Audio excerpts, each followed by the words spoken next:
Hey, good evening. Today we continue our daily reading of the Word, coming from the book of Judges, chapter 16. As always stated prior to reading, get to a church that has Bible study or Sunday school where you can get the Word broken down and shared for an easy understanding. Get with some friends who also break bread and have church with one another and just share the Word from understanding it amongst oneself and have church. Also, get you a Bible that you can read. There are numerous versions from NIV to King James.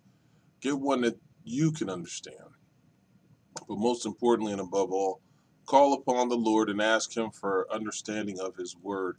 If you knock at His door, He will answer and fill you up. Amen. Judges chapter 16 reads as follows. One day Samson went to Gaza, where he saw a prostitute.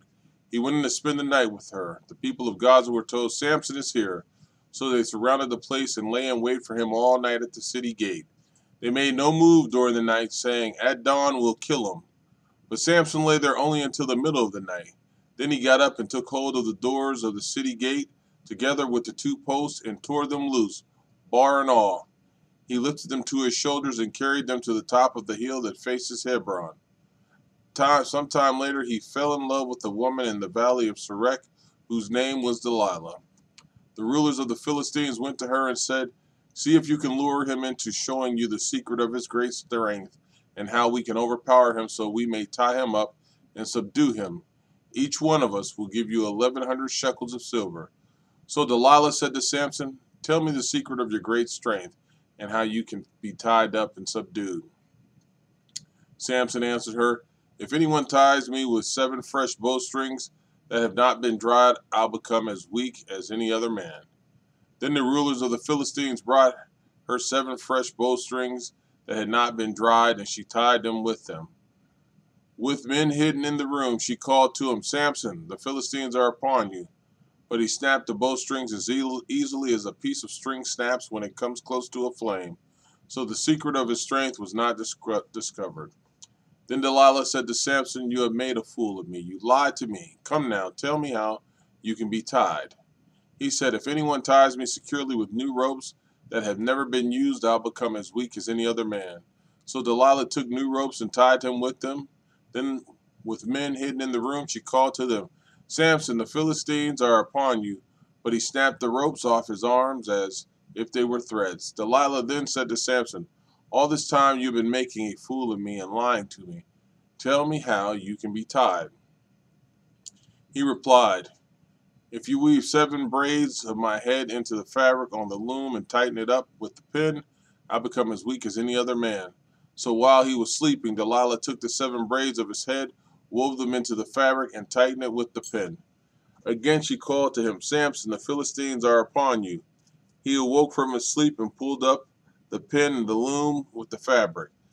Then she said to him, How can you say I love you when you won't confide in me?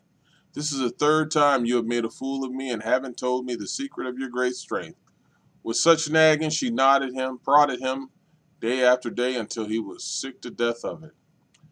So he told her everything. No razor has ever been used on my head, he said, because I have been a Nazarite dedicated to God from my mother's womb. If my head were shaved, my strength would leave me, and I would become as weak as any other man. When Delilah saw that he had told her everything, she sent word to the rulers of the Philistines, Come back once more. He has told me everything. So the rulers of the Philistines returned with the silver in their hands. After putting him to sleep on her lap, she called for someone to shave off the 7 braids of his hair, and so began to subdue him, and his strength left him. Then she called Samson, The Philistines are upon you. He awoke from his sleep and thought, I'll go out as before and shake myself free. But he did not know the Lord had left him. Then the Philistines seized him, gouged out his eyes, and took him down to Gaza. Binding him with bronze shackles, they set him to grinding grain in the prison. But the hair of his head began to grow after it had been shaved. Now the rulers of the Philistines assembled to offer a great sacrifice to Dagon, their god, and to celebrate, saying, Our God has delivered Samson, our enemy, into our hands. When the people saw him, they praised their God, saying, Our God has delivered our enemy into our hands, the one who laid waste our land and multiplied our slain. While they were in high spirits, they shouted, Bring out Samson to entertain us. So they called Samson out of the prison, and he performed for them. When they stood him among the pillars, Samson said to the servant who held his hand, "Put me where I can feel the pillars that support the temple, so that I may lean against them." Now the temple was crowded with men and women. All the rulers of the Philistines were there, and on the roof were about 3,000 men and women watching Samson perform. Then Samson prayed to the Lord, "Sovereign Lord, remember me. Please, God, strengthen me just once more, and let me with one blow get revenge on the Philistines for my 2 eyes." Then Samson reached toward the 2 central pillars on which the temple stood.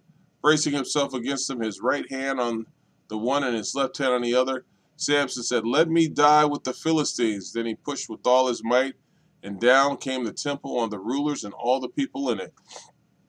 Thus he killed many more when he died than when he lived. Then his brothers and his father's whole family went down to get him. They brought him back and buried him between Zorah and Eshtaol in the tomb of Manoah, his father. He had led Israel 20 years. Judges chapter 17. Now a man named Micah from the hill country of Ephraim said to his mother, "The 1,100 shekels of silver that were taken from you, and about which I heard you utter a curse, I have that silver with me. I took it."